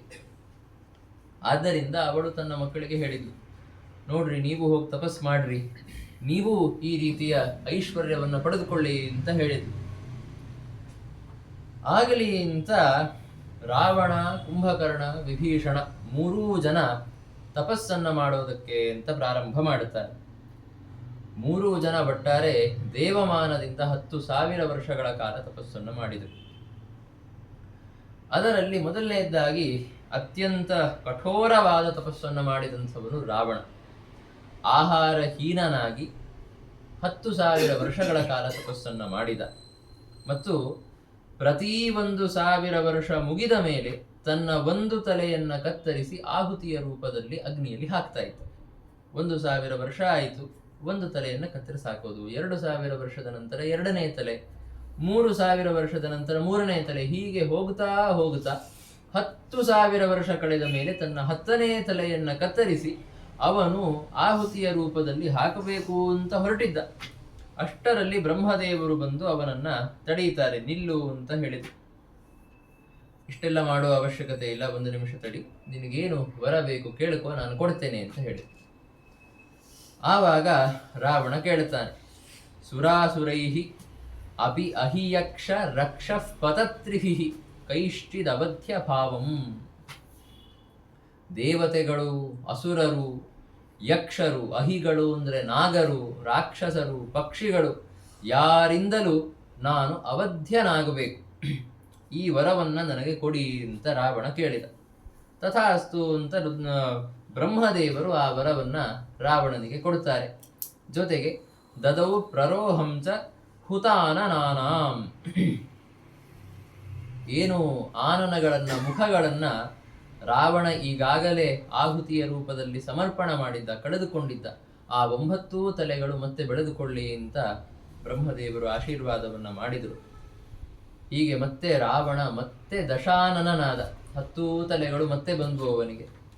ಬ್ರಹ್ಮವರದಿಂದ ಅವಧ್ಯನಾದದ್ದರಿಂದ ತುಂಬಾ ಪ್ರಬಲನಾಗಿ ಬಿಟ್ಟ. ಇಲ್ಲಿ ಒಂದು ವಿಷಯ ನಮಗೆ ನೆನಪಾಗತ್ತೆ. ನರಸಿಂಹಾವತಾರವನ್ನ ಮಾಡಿದಾಗ ಎಲ್ಲ ಬ್ರಹ್ಮಾದಿ ದೇವತೆಗಳು ಸ್ತೋತ್ರ ಮಾಡಲಿಕ್ಕೆ ಬಂದಿರ್ತಾರೆ. ನರಸಿಂಹದೇವರು ತುಂಬಾ ಕ್ರುದ್ಧರಾಗಿದ್ದಾರೆ. ಹೀಗಾಗಿ ಎಲ್ಲರೂ ಅವರನ್ನ ಶಾಂತಗೊಳಿಸೋದಕ್ಕಾಗಿ ಸ್ತೋತ್ರ ಮಾಡ್ತಾ ಇದ್ದಾರೆ. ಸ್ತೋತ್ರ ಮಾಡಬೇಕಾದ್ರೆ ಎಲ್ಲರೂ ಸ್ತೋತ್ರ ಮಾಡಿದರು. ಕಡೆಗೆ ಪ್ರಹ್ಲಾದರಾಜರು ಸ್ತೋತ್ರ ಮಾಡಿದರು. ಸ್ತೋತ್ರ ಮಾಡಿದ ಮೇಲೆ ನರಸಿಂಹದೇವರು ಆಗಲಿ ಅಂತ ಶಾಂತರಾದರು. ಎಲ್ಲರಿಗೂ ತಮ್ಮ ತಮ್ಮ ಕರ್ತವ್ಯಗಳನ್ನು ಬೋಧನೆ ಮಾಡ್ತಾ ಬ್ರಹ್ಮದೇವರ ಜೊತೆ ಮಾತಾಡಬೇಕಾದ್ರೆ ನರಸಿಂಹದೇವರೇನಂತಾರೆ, ಈಗ ನೀನು ಕೊಟ್ಟಿದ್ದ ವರದಿಂದಾಗೇನೆ ನಾನಿಷ್ಟು ಅವತಾರ ಮಾಡಬೇಕಾಗಿ ಬಂತು, ಮತ್ತೆ ಹೀಗೆಲ್ಲ ವರವನ್ನು ಕೊಡಬೇಡ ಅಂತ ಹೇಳಿದರು. ಆಗಲಿ ಅಂತ ಬ್ರಹ್ಮದೇವರು ಒಪ್ಪಿಕೊಂಡಿದ್ರು. ಆದರೆ ಈಗ ನೋಡಿದರೆ ಮತ್ತೆ ಅವಧ್ಯತ್ವದ ವರವನ್ನು ಕೊಟ್ಟಿದ್ದಾರೆ. ಸುಂದರಕಾಂಡವನ್ನು ನೋಡಿದ್ರಂತೂ ನಮಗೆ ಹೇಗನ್ಸುತ್ತೆ ಅಂದರೆ, ಲಂಕಾಪಟ್ಟಣದಲ್ಲಿರುವ ಪ್ರತಿ ರಾಕ್ಷಸನಿಗೂ ಬ್ರಹ್ಮದೇವರು ಅವಧ್ಯತ್ವದ ವರವನ್ನು ಕೊಟ್ಟುಬಿಟ್ಟಿದ್ರು. ಎಲ್ಲ ರಾಕ್ಷಸರ ಬಗ್ಗೆ ವರ್ಣನೆ ಮಾಡಬೇಕಾದ್ರೆ ಶ್ರೀಮದ್ ಆಚಾರ್ಯರಂತಾರೆ, ಇವರು ಬ್ರಹ್ಮವರದಿಂದ ಅವಧ್ಯರು, ಇವರಿಗೆ ರುದ್ರದೇವರ ವರ ಇತ್ತು, ಆದ್ದರಿಂದ ಇವರನ್ನು ಯಾರೂ ಸಂಹಾರ ಮಾಡಲಿಕ್ಕಾಗೋದಿಲ್ಲ. ದೇವರು ಇಷ್ಟು ಸ್ಪಷ್ಟವಾಗಿ ಹೇಳಿದ ಮೇಲೂ, ವರವನ್ನು ಕೊಡಬೇಡಿ ಅಂತ ಹೇಳಿದ ಮೇಲೂ ಯಾಕೆ ಕೊಡ್ತಾ ಇದ್ದಾರೆ ಇವರು ಅಂತ ಪ್ರಶ್ನೆ ಬರುತ್ತೆ. ಅದಕ್ಕೆ ವ್ಯಾಖ್ಯಾನಕಾರರು ಬರೀತಾರೆ, ಏನರ್ಥ, ಪರಮಾತ್ಮನ ಮಾತಿನ ಅರ್ಥ ಏನು ಅಂದರೆ, ವರಗಳನ್ನೇ ಕೊಡಬೇಡಿ ಅಂತ ಅರ್ಥ ಅಲ್ಲ, ವರಗಳನ್ನ ಕೊಡಿ. ಈಗ ನರಸಿಂಹಾವತಾರಕ್ಕೆ ಇಂಥ ವರ ಕೊಡಬೇಡಿ ಅಂದ್ರೆ ಅರ್ಥ ಏನು, ನರಸಿಂಹಾವತಾರಕ್ಕೆ ಉಪಯೋಗಿಯಾಗುವಂತೆ ವರವನ್ನ ಕೊಟ್ಟಿದ್ರಲ್ಲ, ಇದನ್ನೇ ಮತ್ತೆ ಕೊಡಬೇಡಿ, ರಾಮಾವತಾರಕ್ಕೆ ಉಪಯೋಗಿಯಾಗುವಂತಹ ವರವನ್ನ ಕೊಡಿ ಅಂತ ಪರಮಾತ್ಮನ ಅರ್ಥ. ಹೀಗಾಗಿ ಒಂದು ಮಹಾಯುಗದಲ್ಲಿ ಒಂದು ಬಾರಿ ವರಗಳನ್ನು ಕೊಡಬೇಕಾದ್ರೆ ಕ್ರಮವಾಗಿ ನರಸಿಂಹಾವತಾರಕ್ಕೆ ಬೇಕಾದವರ ಒಂದು ಬಾರಿ, ರಾಮಾವತಾರಕ್ಕೆ ಬೇಕಾದವರ ಒಂದು ಬಾರಿ ಅಂತ ಕೊಡ್ತಾ ಇರ್ತಾರೆ. ಆ ವರಗಳನ್ನು ಕೊಡೋದು ಸುಮ್ಮನೆ ಹಾಗೆ ಕೊಡಲ್ಲ. ಸುಮ್ಮನೆ ಯಾಕೆ ಕಂಡ ರಾಕ್ಷಸರಿಗೆ ವರವನ್ನು ಕೊಟ್ಟು ಅವರನ್ನು ಅವಧ್ಯರನ್ನಾಗಿ ಮಾಡಿ ಅವರಿಂದ ಜನರಿಗೆ ತೊಂದರೆ ಆಗುವಂತೆ ಯಾಕೆ ಮಾಡಬೇಕು ಅಂತಂದ್ರೆ, ಆ ರೀತಿಯ ಬ್ರಹ್ಮವರದಿಂದ ಅವಧ್ಯರಾದಂತಹ ರಾಕ್ಷಸರನ್ನ ಶ್ರೀಮನ್ನಾರಾಯಣ ಬಂದು ಸಂಹಾರ ಮಾಡಿದ ಅಂದ್ರೆ ಏನು ಗೊತ್ತಾಗತ್ತೆ? ಬ್ರಹ್ಮದೇವರಿಗಿಂತಲೂ ಇವನು ಉತ್ತಮ ಅನ್ನೋ ವಿಷಯ ಗೊತ್ತಾಗತ್ತೆ. ಬ್ರಹ್ಮದೇವರೇ ಜಗತ್ತಿನ ಸೃಷ್ಟಿಯನ್ನ ಮಾಡಿದ್ದು ಅಂತ ಪ್ರಸಿದ್ಧವಾದ ವಿಷಯ. ಅವರ ವರವನ್ನೂ ಇವನು ಲಂಘಿಸ್ತಾ ಇದ್ದಾನೆ, ಅವರ ವರವನ್ನು ಇವನು ಉಲ್ಲಂಘನೆ ಮಾಡ್ತಾ ಇದ್ದಾನೆ ಅಂದ್ರೆ ಇವನು ಬ್ರಹ್ಮದೇವರಿಗಿಂತಲೂ ಉತ್ತಮ ಅಂತ ಜನ ಅರ್ಥ ಮಾಡಿಕೊಡುತ್ತಾರೆ. ಅದಕ್ಕಾಗಿ ಬ್ರಹ್ಮದೇವರು ಈ ರೀತಿಯ ವರಗಳನ್ನು ಕೊಡುತ್ತಾರೆ ಅಂತ ನಾವು ತಿಳಿದುಕೊಳ್ಳಬೇಕು. ಹೀಗೆ ರಾವಣನಿಗೆ ಒಟ್ಟಾರೆ ಯಾವ ದೇವಾಸುರಾದಿ ಸಮಸ್ತರಿಂದ ಅವಧ್ಯನಾಗುವಂತೆ ವರವನ್ನ ಬ್ರಹ್ಮದೇವರು ಕೊಟ್ಟರು. ಆಮೇಲೆ ಕುಂಭಕರ್ಣನೂ ತಪಸ್ಸು ಮಾಡಿದ್ದ. ಒಂದೇ ಒಂದು ಕಾಲಿನ ಮೇಲೆ ನಿಂತುಕೊಂಡು 10,000 ವರ್ಷಗಳ ಕಾಲ ಅವನೂ ತಪಸ್ಸು ಮಾಡಿದ. ವಿಭೀಷಣ ಒಂದೇ ಒಂದು ಕಾಲಿನ ಮೇಲೆ ನಿಂತುಕೊಂಡು 10,000 ವರ್ಷಗಳ ಕಾಲ ತಪಸ್ಸು ಮಾಡಿದ. ಅವನು ಅತ್ಯಂತ ಸಾತ್ವಿಕವಾದಂತಹ ವರವನ್ನ ಕೇಳಿದ. ವೈಷ್ಣವ ಧರ್ಮದಲ್ಲಿ ನನಗೆ ನಿಷ್ಠೆ ಬೇಕು ಅಂತ ಅಷ್ಟೇ ಕೇಳಿದ್ದವನು, ಅವನು ಬೇರೆ ಏನೂ ಕೇಳಲಿಲ್ಲ. ಆಗಲಿ ಅಂತ ಬ್ರಹ್ಮದೇವರು ಆ ವರವನ್ನ ಅವನಿಗೆ ಕೊಟ್ಟರು. ಇನ್ನು ಕುಂಭಕರ್ಣನ ತಪಸ್ಸು ಸಂಪೂರ್ಣವಾಗಿ ವ್ಯರ್ಥವಾಯಿತು ಅನ್ನೋ ಕಥೆಯನ್ನು ನಾವು ಕೇಳುತ್ತೇವೆ. ಯಾಕೆ ವ್ಯರ್ಥ ಆಯಿತು ಅಂದ್ರೆ ಅವನೂ 10,000 ವರ್ಷಗಳ ಕಾಲ ತಪಸ್ಸು ಮಾಡಿದ್ದ. ಅವನ ಹತ್ತಿರನೂ ಬ್ರಹ್ಮದೇವರು ಬಂದಿದ್ರು. ಆದರೆ ಕುಂಭಕರ್ಣನ ಬಗ್ಗೆ ಎಲ್ಲ ಜೀವಿಗಳಿಗೆ, ಎಲ್ಲ ದೇವತೆಗಳಿಗೆ ಹೆದರಿಕೆ ಇತ್ತು. ಏನ್ ಹೆದರಿಕೆ ಅಂದ್ರೆ, ಇಂತಹ ವಿಶಾಲಕಾಯನಾದ ರಾಕ್ಷಸ ಎಚ್ಚರ ಇದ್ದ ಅಂದ್ರೆ ತನ್ನ ಹಸಿವು ನೀಗಿಸ್ಕೊಳ್ಳೋದಕ್ಕೆ ಅಂತ ಕಂಡ ಪದಾರ್ಥಗಳನ್ನು ತಿಂದು ಮುಗಿಸ್ಬಿಡ್ತಾನೆ, ಬೇರೆ ಜೀವಿಗಳಿಗೆ ಏನು ಉಳಿಯೋದೇ ಇಲ್ಲ ಅಂತ. ಅದಕ್ಕಾಗಿ ಸರಸ್ವತೀ ದೇವಿಯ ಹತ್ತಿರ ಹೋದರಂತೆ ಎಲ್ಲ ದೇವತೆಗಳು. ಹೋಗಿ ಪ್ರಾರ್ಥನೆ ಮಾಡಿದರು, ಏನಾದರೂ ಮಾಡಿ ಇವನ ಮುಖದಿಂದ ಅಪಶಬ್ದವನ್ನ ಆಡಿಸಿ ಇವನಿಂದ ಆಗುವ ತೊಂದರೆ ಹೋಗುವಂತೆ ಮಾಡಿ ಅಂತ ಕೇಳಿದರು. ಬ್ರಹ್ಮದೇವರು ಸರಸ್ವತೀ ದೇವಿಗೆ ಅದನ್ನೇ ಹೇಳಿದರು, ಏನಾದರೂ ದೇವತೆಗಳು ಏನು ಪ್ರಾರ್ಥನೆ ಮಾಡ್ತಾ ಇದ್ದಾರಲ್ಲ ಅದಕ್ಕೆ ಉಪಯೋಗಿಯಾಗುವಂತೆ ಏನಾದರೂ ಮಾಡು ಅಂತ. ಆಗಲಿ ಅಂತ ಸರಸ್ವತೀ ದೇವಿ ಕುಂಭಕರ್ಣನ ಮುಖದಿಂದ ಅಪಶಬ್ದವನ್ನ ನುಡಿಸಿದ್ಲಂತೆ.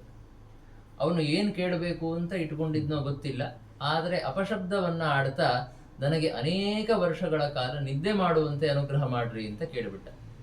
ಬ್ರಹ್ಮದೇವರು ಅದಕ್ಕೂ ತಥಾಸ್ತು ಅಂದರು. ಅವನಿಗೆ ಎಂದೂ ಮುಗಿಯದಂತಹ ನಿದ್ದೆಯ ವರದಾನ ಸಿಕ್ಕಿಬಿಡ್ತು. ಹೀಗೆ 3 ಜನ ಮಕ್ಕಳು ತಮ್ಮ ತಮ್ಮ ಸ್ವಭಾವಕ್ಕೆ ಅನುಸಾರವಾಗಿ, ದೇವರ ಅಪೇಕ್ಷೆಗೆ ಅನುಸಾರವಾಗಿ ವರಗಳನ್ನು ಪಡೆದುಕೊಂಡು ಮರಳಿ ಬರ್ತಾರೆ. ಅವರೆಲ್ಲರ ವಿವಾಹವಾಯಿತು. ರಾವಣನಿಗೆ ಮಂಡೋದರಿ ಅಂತನ್ನುವ ಕನ್ಯೆಯ ಜೊತೆಗೆ ವಿವಾಹವಾಗಿದೆ. ಮಯನ ಪುತ್ರಿ ಅವಳು, ಮಯನ ಮಗಳು, ಮಯಾಸುರನ ಮಗಳು, ಅವಳ ಜೊತೆ ವಿವಾಹವಾಯಿತು. ರಾವಣ ಮತ್ತೆ ಮಂಡೋದರಿ ಇಬ್ಬರಿಗೂ ಸೇರಿ ಮೇಘನಾದ ಅಂತನ್ನುವಂತಹ ಮಗ ಹುಟ್ಟಿದ. ಕುಂಭಕರ್ಣ ಮತ್ತೆ ವಿದ್ಯುಜ್ಜಿಹ್ವ ಅನ್ನುವ ಇವರಿಬ್ಬರಿಗೆ ವಿವಾಹ ಆಯಿತು. ವಿಭೀಷಣನ ಪತ್ನಿಯ ಹೆಸರು ಸರಮ ಅಂತ. ವಿಭೀಷಣ ತನ್ನ ಪತ್ನಿಯ ಜೊತೆಗೆ ಅತ್ಯಂತ ಸಾತ್ವಿಕವಾದಂತಹ ಧಾರ್ಮಿಕ ಜೀವನವನ್ನು ನಡೆಸ್ತಾ ಅವನು ಆರಾಮಾಗಿದ್ದ. ಆದರೆ ರಾವಣ ಕುಂಭಕರ್ಣರು ಮಾತ್ರ 3 ಲೋಕಗಳಲ್ಲಿ ಬಾಧೆಯನ್ನು ಉಂಟು ಮಾಡೋದಕ್ಕೆ ಪ್ರಾರಂಭ ಮಾಡಿದರು. ಮೊದಲನೆಯದಾಗಿ ಅವರು ಈ ಕುಬೇರನನ್ನ ಲಂಕಾಪಟ್ಟಣದಿಂದ ಹೊರಗೆ ಹಾಕಿ ರಾವಣ ಲಂಕಾಪಟ್ಟಣವನ್ನು ತನ್ನ ವಶಕ್ಕೆ ಪಡೆದುಕೊಳ್ಳುತ್ತಾನೆ ಮತ್ತು ಕುಬೇರನನ್ನ ಸೋಲಿಸಿ ಅವನ ಎಲ್ಲ ಯಕ್ಷ ಸೈನ್ಯವನ್ನ ಸೋಲಿಸಿ ಅವನ ಪುಷ್ಪಕ ವಿಮಾನವನ್ನ ರಾವಣ ಅಪಹರಣ ಮಾಡಿದ. ಆಮೇಲೆ ಅವನು ದೊಡ್ಡ ಸೈನ್ಯವನ್ನ ತೆಗೆದುಕೊಂಡು ಹೋಗಿ ದೇವತೆಗಳನ್ನ ಗೆದ್ದ ಅಂತನ್ನುವ ಕಥೆಯನ್ನು ನಾವು ಕಾಣುತ್ತೇವೆ. ರಾವಣನ ಬಗ್ಗೆ ಅನೇಕ ಸಣ್ಣ ಸಣ್ಣ ಕಥೆಗಳನ್ನ ಈ ಸರ್ಗದಲ್ಲಿ ಹೇಳಿದ್ದಾರೆ. ಮೊದಲನೇ ಕಥೆ ಯಾವುದು ಅಂತಂದ್ರೆ, ರಾವಣನಿಗೆ ಮೊದಲನೇ ಹೆಸರು ದಶಾನನ ಅಂತ, 10 ತಲೆಗಳಿದ್ವು, ದಶಾನನ ಅಂತ ಹೆಸರಿಟ್ಟಿದ್ರು. ರಾವಣ ಅಂತ ಹೆಸರು ಯಾಕೆ ಬಂತು ಅಂತಂದ್ರೆ ಅದಕ್ಕೊಂದು ಕಥೆ ಇದೆ. ಒಂದು ಬಾರಿ ಈ ದಶಾನನ ಅಂತನ್ನುವನು ಕೈಲಾಸ ಪರ್ವತದ ಕಡೆ ಹೋಗಿದ್ದಂತೆ. ಕೈಲಾಸ ಪರ್ವತವನ್ನ ಎತ್ತಬೇಕು ಅನ್ನುವ ಅಪೇಕ್ಷೆಯಿಂದ ಹೋಗಿದ್ದ. ಕೈಲಾಸ ಪರ್ವತವನ್ನ ತನ್ನ 20 ಬಾಹುಗಳ ಜೊತೆಗೆ ಎತ್ತಿದ. ಆದರೆ ಎತ್ತಿದ ಮೇಲೆ ಆ ಪರ್ವತ ಅಲ್ಲಾಡೋದಕ್ಕೆ ಪ್ರಾರಂಭ ಆಯಿತು. ರುದ್ರದೇವರಿಗೆ ಕ್ರೋಧ ಬಂದು ಅವರ ತಮ್ಮ ಪಾದದ ಅಂಗುಷ್ಠದಿಂದ ಆ ಪರ್ವತವನ್ನ ಕೆಳಗೆ ಒತ್ತಿದರಂತೆ. ಅಷ್ಟನ್ನೂ ಇವನಿಗೆ ತಡೆದುಕೊಳ್ಳೋದಕ್ಕಾಗಲಿಲ್ಲ. ಆ ಭಾರದಿಂದ ಅವನ ಭುಜಗಳ ಮೇಲೆ ತುಂಬಾ ತೊಂದರೆಯಾಗಿ ದುಃಖ ಆಗಲಿಕ್ಕೆ ಶುರುವಾಯಿತು. ಅವನು ಜೋರಾಗಿ ಒದರೋದಕ್ಕೆ, ರವಣವನ್ನ ಮಾಡೋದಕ್ಕೆ ಅಂದ್ರೆ ಜೋರಾಗಿ ಕೂಗೋದಕ್ಕೆ ಪ್ರಾರಂಭ ಮಾಡಿದ. ಆದ್ದರಿಂದಲೇ ಅವನಿಗೆ ರಾವಣ ಅಂತ ಹೆಸರು ಬಂದಿದ್ದು ಅಂತ ಕಥೆಯನ್ನ ಕಾಣುತ್ತೇವೆ. ಅದರ ಜೊತೆಗೆ ಮುಂದಿನ 2 ಕಥೆಗಳಲ್ಲಿ ರಾವಣನಿಗೆ ಬಂದಂತಹ ಶಾಪಗಳ ಬಗ್ಗೆ ವರ್ಣನೆಯನ್ನು ಮಾಡುತ್ತಾರೆ. ಮೊದಲನೇದಾಗಿ ಹಿಮಾಲಯ ಪರ್ವತದಲ್ಲಿ ಒಬ್ಬ ವೇದವತಿ ಎನ್ನುವ ಕನ್ಯೆಯನ್ನ ಅವನು ನೋಡಿದ. ಅವಳ ಸೌಂದರ್ಯದಿಂದ ಮೋಹಿತನಾಗಿ ಅವಳನ್ನು ಹಿಡಿದುಕೊಳ್ಳೋದಕ್ಕೆ ಅಂತ ಇವನು ಹೋದ. ಅದರಿಂದಾಗಿ ಅವಳಿಗೆ ತುಂಬಾ ದುಃಖ ಆಗಿ ಅವಳು ವನ್ನಿಪ್ರವೇಶವನ್ನ ಮಾಡೋದಕ್ಕೆ ಮುಂದಾಗ್ತಾಳೆ. ವನ್ನಿಪ್ರವೇಶವನ್ನ ಮಾಡಬೇಕಾದ್ರೆ ರಾವಣನಿಗೆ ಶಾಪವನ್ನ ಕೊಟ್ಲು. ಏನಂತ ಶಾಪ ಕೊಟ್ಲು ಅಂದ್ರೆ, ನಿನ್ನ ಮರಣಕ್ಕೆ ನಾನು ಕಾರಣಳಾಗ್ತೇಳೆ ಅಂತ ಶಾಪವನ್ನ ಕೊಡ್ತಾಳೆ. ಅದೇ ವೇದವತಿ ಮುಂದೆ ಬಂದು ಸೀತಾದೇವಿಯ ರೂಪದಲ್ಲಿ ಕುಳಿತುಕೊಂಡಿದ್ಲು. ಅವಳನ್ನೇ ರಾವಣ ಎತ್ತುಕೊಂಡು ಹೋಗಿದ್ದು. ಮುಂದೆ ಅದೇ ನಿಮಿತ್ತದಿಂದ ರಾವಣನ ಸಂಹಾರ ಆಯಿತು ಅಂತ ಕಥೆಯನ್ನು ನಾವು ಕೇಳುತ್ತೇವೆ. ಇದು ಮೊದಲನೆಯ ಶಾಪ. ಎರಡನೆಯದಾಗಿ ರಾವಣ ಭೂಮಿಯನ್ನ ಗೆಲ್ಲಬೇಕಾದ್ರೆ, ಭೂಮಿಯ ಮೇಲಿದ್ದಂತಹ ರಾಜರನ್ನೆಲ್ಲ ಗೆಲ್ಲಬೇಕಾದ್ರೆ ದುಷ್ಯಂತ, ಮರುತ್ತ ಮೊದಲಾದ ಅನೇಕ ರಾಜರನ್ನ ಗೆದ್ದಂತೆ. ದುಷ್ಯಂತ ಅಂತಂದ ಕೂಡಲೇ ದ್ವಾಪರ ಯುಗದ ದುಷ್ಯಂತರನ್ನ ತೆಗೆದುಕೊಳ್ಳಬಾರದು, ಇವನು ಬೇರೆ ತ್ರೇತಾಯುಗದಲ್ಲಿ ಇದ್ದಂತಹ ಒಬ್ಬ ರಾಜ. ಅವರನ್ನೆಲ್ಲ ಸೋಲಿಸ್ತಾ ಇದ್ದ. ಸೋಲಿಸೋದು ಅಂದ್ರೆ ಹೇಗೆ? ಹೋಗಿ ಅವರನ್ನ ಯುದ್ಧಕ್ಕೆ ಕರೆಯೋದು. ಯುದ್ಧಕ್ಕೆ ಬರ್ತೀವಿ ಅಂತಂದ್ರೆ ಯುದ್ಧಕ್ಕೆ ಕರೆದು ಅವರನ್ನ ಪರಾಜಿತಗೊಳಿಸೋದು. ಇಲ್ಲ ಅಂದ್ರೆ ಇನ್ನೊಂದು ಕ್ರಮ ಇದೆ, ಅಹಂ ಪರಾಜಿತೋಸ್ಮಿ ಅಂತ ಹೇಳಬೇಕು, ನಾನು ಸೋತುಕೊಂಡಿದ್ದೇನೆ ಅಂತ ಜೋರಾಗಿ ಅವರು ಒಪ್ಪಿಕೊಳ್ಬೇಕು. ಒಪ್ಪಿಕೊಂಡ್ರೆ ಅವರನ್ನ ಬಿಟ್ಟು ಬರ್ತಾ ಇದ್ದ. ಹೀಗೆ ಅನೇಕ ರಾಜರ ಕಡೆ ರಾವಣ ಪರಾಜಯ ಸ್ವೀಕಾರವನ್ನ ಮಾಡಿಸಿದ. ಆದರೆ ಆ ರಾಜರ ಮಧ್ಯದಲ್ಲಿ ಮರುತ್ತ ಅಂತನ್ನುವ ಒಬ್ಬ ರಾಜನಿದ್ದ. ಅವನು ಯಜ್ಞ ಮಾಡಬೇಕಾದರೆ ರಾವಣ ಹೋಗಿ ಅವನನ್ನ ಯುದ್ಧಕ್ಕಾಗಿ ಕರೆದಂತೆ. ಆದರೆ ಅವನು ಆವಾಗ ಯುದ್ಧಕ್ಕೆ ಬರಲಿಲ್ಲ. ಆದರೆ ನಾನು ಪರಾಜಿತನಾಗಿದ್ದೇನೆ ಅಂತನೂ ಒಪ್ಪಿಕೊಳ್ಳಿಲ್ಲ. ಮರುತ್ತನ ಪುರೋಹಿತರು ಅವನನ್ನ ತಡೆದರಂತೆ. ದೀಕ್ಷಿತನಾಗಿದ್ದಾಗ, ಯಜ್ಞದಲ್ಲಿ ದೀಕ್ಷಿತನಾಗಿದ್ದಾಗ ಹೀಗೆ ಯುದ್ಧ ಮಾಡಬಾರದು ಅಂತ. ಆದ್ದರಿಂದ ಆವಾಗ ಯುದ್ಧಕ್ಕೆ ಹೋಗಲಿಲ್ಲ. ಆದರೆ ಪರಾಜಿತನಾಗಿದ್ದೇನೆ ಅಂತನೂ ಒಪ್ಪಿಕೊಳ್ಳಿಲ್ಲ. ಮುಂದೆ ಒಂದು ಬಾರಿ ಯುದ್ಧಕ್ಕೆ ಹೋದಾಗ ಆ ರಾಜ ತುಂಬಾ ಚೆನ್ನಾಗಿ ಯುದ್ಧ ಮಾಡಿದ, ಎಲ್ಲ ರಾಕ್ಷಸರನ್ನ ಸಂಹಾರ ಮಾಡಿದ. ಆದರೆ ಕಡೆಗೆ ರಾವಣನ ಜೊತೆಗೆ ಯುದ್ಧವನ್ನ ಮಾಡಬೇಕಾದರೆ ರಾವಣನ ಪ್ರಹಾರವನ್ನ ತಡೆದುಕೊಳ್ಳಿಕ್ಕಾಗದೆ ಅವನು ಸುಸ್ತಾಗಿ ತನ್ನ ಶಕ್ತಿಯನ್ನ ಕಳೆದುಕೊಂಡು ಬಿದ್ದಿದ್ದಂತೆ. ಆವಾಗ ಇನ್ನೇನು ರಾವಣ ಅವನನ್ನ ಸಂಹಾರ ಮಾಡಲಿಕ್ಕೆ ಅಂತ ಹೋದಾಗ ಆ ಮರುತ್ತ ಶಾಪವನ್ನ ಕೊಡ್ತಾನೆ ರಾವಣನಿಗೆ. ಏನಂತ? ನಮ್ಮ ಈ ಇಕ್ಷ್ವಾಕು ವಂಶದಲ್ಲಿಯೇನೆ ಶ್ರೀಮನ್ನಾರಾಯಣ ಅವತಾರ ಮಾಡುತ್ತಾನೆ, ಅವನು ನಿನ್ನನ್ನು ಸಂಹಾರ ಮಾಡುತ್ತಾನೆ ಅಂತ ಶಾಪವನ್ನ ಕೊಟ್ಟ. ಅನಂತರದಲ್ಲಿ ರಾವಣ ಆ ಮರುತ್ತನನ್ನ ಸಂಹಾರ ಮಾಡಿದ ಅಂತ ನಾವು ಕಥೆಯನ್ನ ಕೇಳುತ್ತೇವೆ. ಹೀಗೆ 2 ಶಾಪಗಳು ರಾವಣನ ಮರಣಕ್ಕೆ ಸಂಬಂಧಪಟ್ಟಂತೆ ಅವನಿಗೆ ಬಂದಿದ್ದು. ಈ ರೀತಿಯಲ್ಲಿ ಅವನು ಎಲ್ಲ ಕಡೆ ಎಲ್ಲ ಲೋಕಗಳನ್ನ ಗೆಲ್ತಾ ಹೋದ. ಆಮೇಲೆ ನಾಗರನ್ನ ಗೆಲ್ತಾನೆ. ಎಲ್ಲರನ್ನ ಗೆದ್ದ ಮೇಲೆ ಕಡೆಗೆ ಅವನು ಲಂಕಾಪಟ್ಟಣಕ್ಕೆ ಬಂದ. ಲಂಕಾಪಟ್ಟಣಕ್ಕೆ ಬಂದು ಅಕ್ಷೋಹಿಣಿಗಟ್ಟಲೆ ರಾಕ್ಷಸರ ಸೈನ್ಯವನ್ನ ಕರೆದುಕೊಂಡು ಮಧುದೈತ್ಯನ ಜೊತೆಗೆ ಇಂದ್ರನ ಮೇಲೆ ಯುದ್ಧವನ್ನ ಮಾಡೋದಕ್ಕೆ ಅಂತ ಹೋಗುತ್ತಾನೆ. ಮಧುದೈತ್ಯ ಅಂತಂದ್ರೆ ರಾವಣನ ಒಂದು ರೀತಿ ತಂಗಿಯ ಗಂಡ. ರಾವಣನ ತಂಗಿ ಅಂದರೆ ಸಾಕ್ಷಾತ್ ತಂಗಿ ಶೂರ್ಪಣಖ ಥರ ಅಲ್ಲ, ಆದರೆ ರಾವಣನ ಮಾತಾಮಹನ ಸಹೋದರನ ದೌಹಿತ್ರಳವಳು. ಆ ರೀತಿಯಲ್ಲಿ ರಾವಣನ ತಂಗಿ. ಅವಳ ಗಂಡ ಯಾರು ಅಂದರೆ ಮಧುದೈತ್ಯ. ರಾವಣ ಇಲ್ಲದ ಸಂದರ್ಭದಲ್ಲಿ ಆ ರಾವಣನ ತಂಗಿಯಾದಂತಹ ಕುಂಭೀನಸಿ ಅಂತನ್ನುವಂಥವಳನ್ನ ಅಪಹರಣ ಮಾಡಿ ಅವಳ ಜೊತೆ ವಿವಾಹವನ್ನ ಮಾಡಿಕೊಂಡ. ಅದರಿಂದ ಕ್ರುದ್ಧನಾಗಿ ರಾವಣ ಆ ಮಧುದೈತ್ಯನನ್ನ ಸಂಹಾರ ಮಾಡೋದಕ್ಕೆ ಅಂತ ಹೋದಂತೆ. ಹೋದಾಗ ಅವನ ತಂಗಿ ಬಂದು ಪ್ರಾರ್ಥನೆ ಮಾಡಿದ್ದು ಹಾಗೆಲ್ಲ ಮಾಡಬೇಡ ಅಂತ. ಕಡೆಗೆ ಮಧುದೈತ್ಯ ಕೂಡ ಸಾಕಷ್ಟು ಬಂದು ಸತ್ಕಾರವನ್ನ ಮಾಡಿದ ರಾವಣನಿಗೆ. ಅದರಿಂದ ಸಂತುಷ್ಟನಾಗಿ ರಾವಣ ಆಗಲಿ ಅಂತ ಮಧುದೈತ್ಯನನ್ನ ಬಿಟ್ಟಿದ್ದಷ್ಟೇ ಅಲ್ಲದೆ ಅವನ ಜೊತೆಗೇನೆ ಇಂದ್ರನ ಮೇಲೆ ಆಕ್ರಮಣವನ್ನ ಮಾಡೋದಕ್ಕೆ ಅಂತ ಹೋಗುತ್ತಾನೆ. ಇಂದ್ರನ ಜೊತೆಗೆ ದೇವತೆಗಳ ಸೈನ್ಯದ ಜೊತೆಗೆ ತುಂಬಾ ಭಯಾನಕವಾದಂತಹ ಯುದ್ಧ ಆಯಿತು. ಆ ಯುದ್ಧದಲ್ಲಿ ಮುಖ್ಯವಾಗಿ ರಾವಣ ಮತ್ತೆ ಮಂಡೋದರಿಯ ಪುತ್ರನಾದಂತಹ ಮೇಘನಾದ ರುದ್ರದೇವರಿಂದ ಪ್ರಾಪ್ತವಾದಂತಹ ಅತಿಶಯಿತವಾದ ಬಲದ ಪ್ರಭಾವದಿಂದ ಎಲ್ಲ ದೇವತೆಗಳನ್ನು ಸೋಲಿಸಿದ್ದಲ್ಲದೆ ಇಂದ್ರನನ್ನ ಬಂಧನ ಮಾಡಿದ. ಆದರೆ ಬ್ರಹ್ಮದೇವರು ಬಂದು ಆಜ್ಞೆ ಮಾಡಿದರು ಇಂದ್ರನನ್ನ ಬಿಡಬೇಕು ಅಂತ. ಆ ಆಜ್ಞೆಯಿಂದಾಗಿ ಆಗಲಿ ಅಂತ ಇಂದ್ರಜಿತ ಅತ್ಯಂತ ದುಃಖದಿಂದ, ದುಃಖ ಯಾಕೆ ಅಂದ್ರೆ ಇಷ್ಟು ಕಷ್ಟಪಟ್ಟು ಇಂದ್ರನನ್ನ ನಾನು ಬಂಧನ ಮಾಡಿದ್ದೆ, ಆದರೆ ಬ್ರಹ್ಮದೇವರ ಆಜ್ಞೆಯಾಗಿದೆ, ಏನ್ ಮಾಡ್ಲಿಕ್ಕಾಗತ್ತೆ, ಸರಿ ಅಂತ ಇಂದ್ರನನ್ನ ಬಿಟ್ಟ ಅಷ್ಟೇ ಅಂತ ಹೇಳ್ತಾರೆ. ಹೀಗೆ ಎಲ್ಲ ದೇವತೆಗಳನ್ನ ಮತ್ತೆ ದೇವತೆಗಳ ರಾಜನಾದಂತಹ ಇಂದ್ರನನ್ನ ರಾವಣ ಮತ್ತೆ ಅವನ ಪುತ್ರರು ಸೋಲಿಸಿದರು. ಹೀಗೆ ರಾವಣ ಎಲ್ಲ ಲೋಕಗಳನ್ನ ಗೆದ್ದ ಅನ್ನುವ ಕಥೆಯನ್ನ ಕಾಣುತ್ತೇವೆ. ಇನ್ನು ರಾವಣನಿಗೆ ಪರಾಜಯ ಆದಂತಹ ಕೆಲವು ಸಂದರ್ಭಗಳ ಬಗ್ಗೆ ವರ್ಣನೆಯನ್ನ ಮಾಡುತ್ತಾರೆ. ಮೊದಲನೆಯ ಸಂದರ್ಭ ಯಾವುದು ಅಂದರೆ, ಒಂದು ಬಾರಿ ಅವನು ಕಾರ್ತವೀರ್ಯಾರ್ಜುನನ ಜೊತೆಗೆ ಯುದ್ಧವನ್ನ ಮಾಡೋದಕ್ಕೆ ಅಂತ ಹೋಗಿದ್ದ. ಕಾರ್ತವೀರ್ಯಾರ್ಜುನನ ಮುಂದೆ ನಿಂತುಕೊಂಡು ರಾವಣ ಗರ್ಜನೆ ಮಾಡಿದ್ದಂತೆ. ಅದರಿಂದ ಆ ರಾಜನಿಗೆ ಸಿಟ್ಟು ಬಂದು ಆ ರಾವಣನ್ನ ಅವನು ಕಟ್ಟಿ ಹಾಕಿದ. ಹೇಗೆ ಕಟ್ಟಿ ಹಾಕಿದ?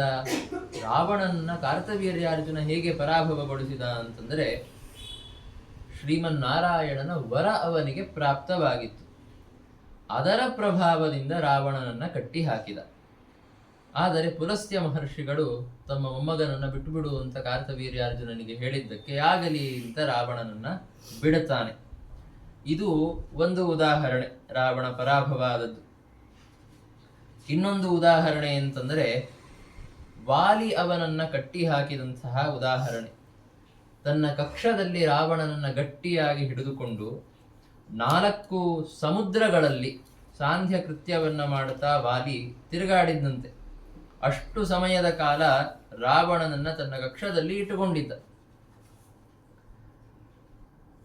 ಯಾಕೆ ಹೀಗಾಯಿತು ಅಂದರೆ ಅಲ್ಲಿಯೂ 2 ಕಾರಣಗಳಿವೆ. ಶ್ರೀಮದ್ ಆಚಾರ್ಯರು ತಾತ್ಪರ್ಯ ನಿರ್ಣಯದಲ್ಲಿ ಏನಂತ ಹೇಳುತ್ತಾರೆ, ಪುರುಹೂತ ಸುತಃ ಕಪಿತ್ವಾತ್ ಅಂತ ಹೇಳುತ್ತಾರೆ. ವಾಲಿ ಅಂತನ್ನೋನು ಕಪಿಯಾಗಿದ್ದ. ವಾನರರಿಂದ ನಾನು ಅವಧ್ಯನಾಗಿರಬೇಕು ಅಂತ ರಾವಣ ವರವನ್ನ ಕೇಳಿರಲಿಲ್ಲ. ಆದ್ದರಿಂದ ಕಪಿರೂಪದಲ್ಲಿರುವಂತಹ ವಾಲಿ ಅವನನ್ನ ನಿಗ್ರಹ ಮಾಡಲಿಕ್ಕೆ ಆಯಿತು. ಜೊತೆಗೆ ವಾಲಿಯಲ್ಲಿಯೂ ಕೂಡ ಶ್ರೀಮನ್ನಾರಾಯಣನ ಆವೇಶ ಇತ್ತು, ವಿಶೇಷ ಆವೇಶ ಇತ್ತು. ಅದೂ ಒಂದು ಕಾರಣ. ಅದನ್ನ ಸಂಗ್ರಹ ರಾಮಾಯಣದಲ್ಲಿ ಪಂಡಿತಾಚಾರ್ಯರು ಉಲ್ಲೇಖ ಮಾಡುತ್ತಾರೆ. ಹೀಗೆ ಅಲ್ಲಿ ಒಂದು ಪರಾಭವ ಆದದ್ದು. ಇನ್ನೊಂದು ಕಡೆಯಂತೂ ಸಾಕ್ಷಾತ್ ಶ್ರೀಮನ್ನಾರಾಯಣನಿಂದಲೇ ಪರಾಭವ ಆದ ಉದಾಹರಣೆ ಇದೆ. ಯಾವುದು ಅಂದರೆ, ಬಲಿಯನ್ನ ಗೆಲ್ಲೋದಕ್ಕೆ ಅಂತ ರಾವಣ ಹೋಗಿದ್ದ. ಆದರೆ ಬಲಿಯ ದ್ವಾರದಲ್ಲಿ ದ್ವಾರಪಾಲಕನ ರೂಪದಲ್ಲಿ ಪರಮಾತ್ಮ ನಿಂತುಕೊಂಡಿದ್ದಾನೆ. ರಾವಣ ಬಂದ ಕೂಡಲೇ ದ್ವಾರಪಾಲಕನಾಗಿ ನಿಂತಹ ಶ್ರೀಮನ್ನಾರಾಯಣ ತನ್ನ ಕಾಲಿನ ಅಂಗುಷ್ಠದ ಲೀಲಾ ಮಾತ್ರದಿಂದ ಆ ರಾವಣನನ್ನ ಸುಮಾರು 10,000 ಯೋಜನಗಳಷ್ಟು ದೂರ ಬಿಸಾಡಿದ್ನಂತೆ. ಇದು ಒಂದು ಉದಾಹರಣೆ. ಅದರ ಜೊತೆಗೆ ಕಪಿಲನಾಮಕನಾದಂತಹ ಪರಮಾತ್ಮನ ಜೊತೆಗೂ ಯುದ್ಧ ಮಾಡೋದಕ್ಕೆ ರಾವಣ ಹೋಗಿದ್ದ. ಒಂದು ಬಾರಿ ಯುದ್ಧಕ್ಕೆ ಅಂತ ಹೋದ. ಕಪಿಲನಾಮಕನಾದ ಪರಮಾತ್ಮ ಅವನನ್ನ ಒಂದು ಪ್ರಹಾರದಿಂದ ಬೀಳಿಸಿದ. ಮತ್ತೆ ಎದ್ದು ಯುದ್ಧಕ್ಕೆ ಬಂದಾಗ ಕಪಿಲನಾಮಕನಾದ ಶ್ರೀಮನ್ನಾರಾಯಣ ಮತ್ತೊಮ್ಮೆ ತನ್ನ ಮುಷ್ಟಿಯ ಪ್ರಹಾರದಿಂದ ಅವನನ್ನ ಸೋಲಿಸಿದ. ಮತ್ತೆ ಆ ಕಪಿಲನ 3,000,000 ಜನ ಪುತ್ರರ ರೂಪದಲ್ಲಿದ್ದಂತಹ ವಾಯುದೇವರು ಕೂಡ ರಾವಣನನ್ನ ನಿಗ್ರಹ ಮಾಡಿದರು ಅಂತನ್ನುವ ಕಥೆ ಪುರಾಣಗಳಲ್ಲಿ ಪ್ರಸಿದ್ಧವಾಗಿದೆ. ಒಟ್ಟಾರೆ ರಾವಣ ಎಲ್ಲ ಕಡೆಗೆ, ಎಲ್ಲ ಲೋಕಗಳಲ್ಲಿ ಗೆದ್ದಿದ್ದಾನೆ, ಎಲ್ಲ ದೇವತೆಗಳನ್ನ ಗೆದ್ದಿದ್ದಾನೆ. ಕೆಲವೊಂದು ಉದಾಹರಣೆಗಳಲ್ಲಿ ಅವನಿಗೆ ನಿಗ್ರಹ ಆಗಿದ್ದಿದೆ. ಒಂದು ಕೈಲಾಸ ಪರ್ವತವನ್ನ ಎತ್ತಲಿಕ್ಕೆ ಹೋದಾಗ ಆ ಭಾರವನ್ನ ಎತ್ತಲಿಕ್ಕಾಗ್ಲಿಲ್ಲ, ರುದ್ರದೇವರ ಅಂಗುಷ್ಠದ ಭಾರವನ್ನು ತಡೆದುಕೊಳ್ಳೋದಕ್ಕಾಗ್ಲಿಲ್ಲ ಅಂತ ಒಂದು ಉದಾಹರಣೆ ಇದೆ. ಇನ್ನ ಎಲ್ಲೆಲ್ಲಿ ರಾವಣನಿಗೆ ನಿಗ್ರಹ ಆಗಿದೆ ಎಲ್ಲ ಕಡೆ ಮುಖ್ಯವಾಗಿ ಉಲ್ಲೇಖ ಇರೋದು ಪರಮಾತ್ಮನ ಆವೇಶ ಮತ್ತೆ ಪರಮಾತ್ಮನ ವರ ಅಥವಾ ಸ್ವಂತ ಶ್ರೀಮನ್ನಾರಾಯಣನೇ ಇದ್ದಾನೆ, ಅವನಿಂದಾಗಿ ಸೋತುಕೊಂಡಿದ್ದು ರಾವಣ. ಹೀಗಾಗಿ ಒಂದು ವಿಷಯ ನಿಶ್ಚಯ ಏನಾಗಿದೆ ಅಂದ್ರೆ, ನರಾವಣಂ ಹಂತುಮಲಂ ಜಗತ್ಯಾಂ ವಿಷ್ಣುಂ ವಿನಾ ಕಶ್ಚನ ನಿಶ್ಚಯೋಯಂ. ರಾವಣನನ್ನ ಸಂಹಾರ ಮಾಡಬೇಕು ಅಂದ್ರೆ, ಕಥಂಚಿತ್ ಬೇರೆಯವರು ಪರಮಾತ್ಮನ ಅನುಗ್ರಹದಿಂದ ನಿಗ್ರಹಗೊಳಿಸಿದರೂ ಕೂಡ ರಾವಣನನ್ನ ಸಂಹಾರ ಮಾಡಬೇಕು ಅಂತಂದ್ರೆ ಶ್ರೀಮನ್ನಾರಾಯಣನೇ ಆಗಿರಬೇಕು. ಯಾಕೆಂದ್ರೆ ಬ್ರಹ್ಮವರದಿಂದ ಅವಧ್ಯ ಅವನು. ಬ್ರಹ್ಮವರದಿಂದ ಅವಧ್ಯನಾದಂಥವನ ಸಂಹಾರ ಆಗಬೇಕು ಅಂದರೆ ಸ್ವತಃ ಶ್ರೀಮನ್ನಾರಾಯಣ ಬ್ರಹ್ಮದೇವರಿಗೆ ಸ್ವಾಮಿಯಾದಂಥವನು ಬರಬೇಕು. ಹೀಗಾಗಿ ಅವನು ಬ್ರಹ್ಮವರದಿಂದ ಅವಧ್ಯ ಅಂತ ಹೇಳೋಕ್ಕಿಂತ ಶ್ರೀಮನ್ನಾರಾಯಣನಿಂದ ಮಾತ್ರ ಬದ್ಧನಾದಂಥವನು ರಾವಣ. ಇದೇ ಒಂದು ಕಾರಣದಿಂದ ಬೇರೆ ಯಾರ ಭಯವೂ ಇಲ್ಲದೆ ರಾವಣ ತನ್ನ ದುಷ್ಕೃತ್ಯಗಳನ್ನ ಮುಂದೆ ವರಿಸ್ತಾನೆ. 3 ಲೋಕಗಳಲ್ಲಿ ಇದ್ದಂತಹ ಎಲ್ಲ ಸಾಧಕರಿಗೆ, ಗೋಬ್ರಾಹ್ಮಣರಿಗೆ ತೊಂದರೆಯನ್ನ ಕೊಡ್ತಾ, ಬಾಧೆಯನ್ನ ಕೊಡ್ತಾ, ಎಲ್ಲರ ಯಜ್ಞ ಯಾಗಾದಿ ಕಾರ್ಯಗಳನ್ನ ನಾಶ ಮಾಡುತ್ತಾ, ಅವರವರ ಆಶ್ರಮಗಳಲ್ಲಿ ಅವರಿಗೆ ತೊಂದರೆಯನ್ನ ಕೊಡ್ತಾ, ಮತ್ತೆ ಕುಲೀನರಾದಂತಹ ಮಹಿಳೆಯರ ಮೇಲೆ ದುಷ್ಕೃತ್ಯಗಳನ್ನ ಮಾಡುತ್ತಾ ರಾವಣ 3 ಲೋಕಗಳಲ್ಲಿ ತನ್ನ ಕ್ರೌರ್ಯಕ್ಕಾಗಿ ಪ್ರಸಿದ್ಧನಾಗಿದ್ದ.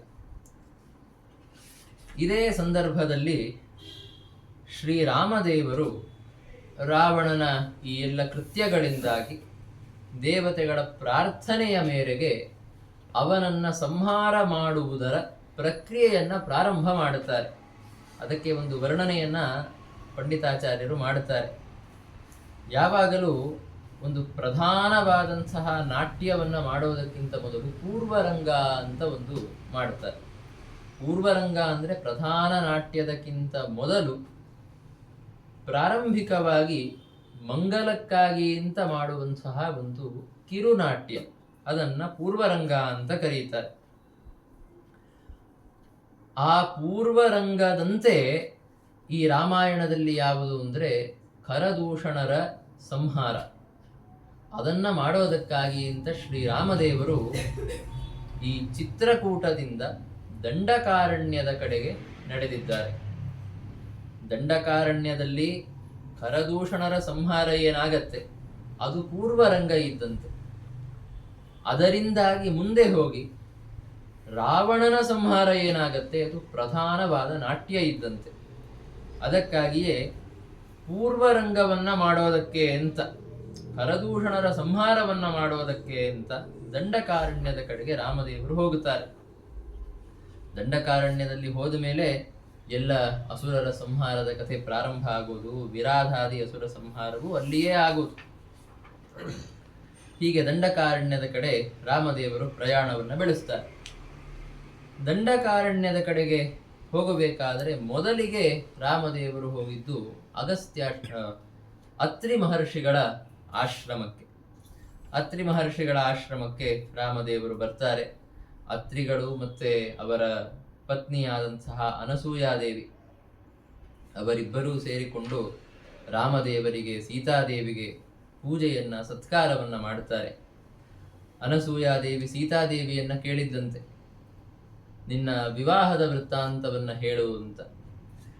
ಆಗಲಿ ಅಂತ ಸೀತಾದೇವಿ ತನ್ನ ವಿವಾಹದ ವೃತ್ತಾಂತವನ್ನ, ರಾಮದೇವರು ಯಾವ ರೀತಿ ತಮ್ಮ ಬಲವನ್ನ ಪ್ರದರ್ಶನ ಮಾಡಿ ಆ ಧನುಸ್ಸನ್ನ, ದಿವ್ಯವಾದಂತಹ ಧನುಸ್ಸನ್ನು ಮುರಿದರು ಅಂತನ್ನುವ ಕಥೆಯನ್ನ ಸೀತಾದೇವಿ ಹೇಳುತ್ತಾಳೆ. ಆಮೇಲೆ ಅನಸೂಯಾದೇವಿ ಕೊಟ್ಟಂತಹ ಅನೇಕ ಮಾಲೆಗಳು ಮತ್ತೆ ಗಂಧದ ಲೇಪನವನ್ನು ಧಾರಣೆ ಮಾಡಿ ಅಲಂಕೃತಳಾಗಿ ಸೀತಾದೇವಿ, ರಾಮದೇವರು ಎಲ್ಲರೂ ಮುಂದೆ ನಡೆಯುತ್ತಾರೆ. ಮುಂದೆ ಹೋಗಿ ಇನ್ನೂ ಅನೇಕ ಋಷಿಗಳನ್ನು ರಾಮದೇವರು ಭೇಟಿಯಾದಂತಹ ಕಥೆಯನ್ನು ನಾವಿಲ್ಲಿ ಕಾಣುತ್ತೇವೆ. ಆಮೇಲೆ ಶರಭಂಗರನ್ನ ಭೇಟಿಯಾಗಿ ಅವರಿಗೆ ಅನುಗ್ರಹವನ್ನ ಮಾಡಿ ಅನಂತರದಲ್ಲಿ ಶ್ರೀರಾಮದೇವರು ದಂಡಕಾರಣ್ಯದ ನಿಜವಾದ ಗಹನ ಕಾಡಿನಲ್ಲಿ ಒಳಗೆ ಹೋದದ್ದು. ಅಲ್ಲಿ ಮುಂದಿನ ರಾಕ್ಷಸರ ಸಂಹಾರಾದಿ ಕೃತ್ಯಗಳನ್ನ ಶ್ರೀರಾಮದೇವರು ಮಾಡುತ್ತಾರೆ. ಆ ಎಲ್ಲ ವೃತ್ತಾಂತಗಳನ್ನು ಮತ್ತೆ ಮುಂದೆ ನಾವು ತಿಳಿದುಕೊಳ್ಳೋಣ. ಈ ಒಂದು ಚಾತುರ್ಮಾಸ್ಯದ ಪುಣ್ಯಕಾಲದಲ್ಲಿ ರಾಮದೇವರ ಕಥಾಶ್ರವಣವನ್ನ ಮಾಡುವಂತಹ ಈ ಒಂದು ಧರ್ಮ ಕಾರ್ಯವನ್ನು ನಾವು ಮಾಡಿದ್ದೇವೆ. ಇದನ್ನ ಶ್ರೀ ವೇದವ್ಯಾಸಾಭಿನ್ನ ರಾಮದೇವರಲ್ಲಿ ಸಮರ್ಪಣೆ ಮಾಡೋಣ. ಶ್ರೀ ಕೃಷ್ಣಾರ್ಪಣಮಸ್ತು. ಸರ್ವಗುಣ ಸಂಪೂರ್ಣ ಸರ್ವದೋಷ ವಿವರ್ಜಿತ ಪ್ರೀಯತಾಂ ಪ್ರೀತಯೇ ವಾರಂ ವಿಷ್ಣುರ್ಮೇ ಪರಮಸ್ಮೃತಿ.